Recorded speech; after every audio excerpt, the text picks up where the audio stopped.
T20 ప్రపంచ cup 2024 tournament final దశకు చేరుకుంది.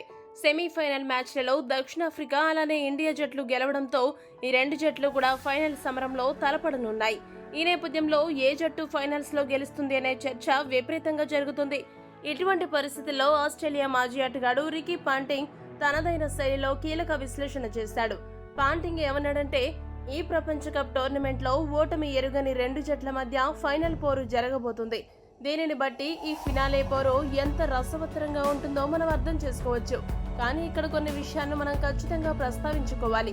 ఏ జట్టు ప్రపంచ కప్ గెలిచే అవకాశాలు ఎక్కువగా ఉన్నాయనే విషయాలను కనుక పరిశీలిస్తే రెండు జట్లలో కొన్ని బలాలున్నాయి, కొన్ని లోపాలున్నాయి.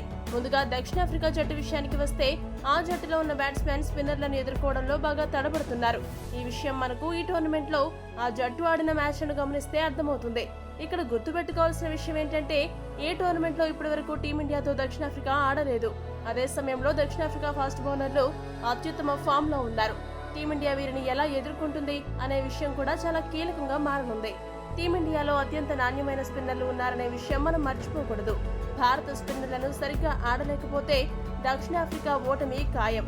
అదే సమయంలో టీమిండియా విషయానికి వస్తే టీమిండియాకు రోహిత్ శర్మ అతిపెద్ద బలంగా కనబడుతున్నాడు. మంచిగా బ్యాటింగ్ చేస్తూ భారీ స్కోర్ కు గట్టి పునాది వేస్తున్నాడు.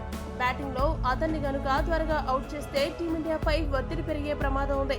ఎందుకంటే ప్రస్తుతం కోహ్లీ అంత గొప్ప ఫామ్ లో లేడు. నా దృష్టిలో రోహిత్ శర్మను ఎంత త్వరగా అవుట్ చేస్తారనే దానిపైనే ఈ మ్యాచ్ ఫలితాలు డిసైడ్ అవ్వబోతున్నాయని మాత్రం ఖచ్చితంగా చెప్పగలను. ఇక ఫాస్ట్ బౌలింగ్ విషయానికి వస్తే రెండు జట్లలో కూడా మంచి ఫాస్ట్ బౌలర్లు ఉన్నారు. అన్ని విషయాలను పరిగణలోకి తీసుకుని పిచ్ పరిస్థితులను కూడా బేరీజు వేస్తే టీమిండియాకే కొద్దిగా ఎడ్జ్ ఉన్నట్లు కనబడుతోంది. కానీ దక్షిణాఫ్రికాను కూడా తక్కువ అంచనా వేయలేమని పాంటింగ్ పేర్కొన్నాడు.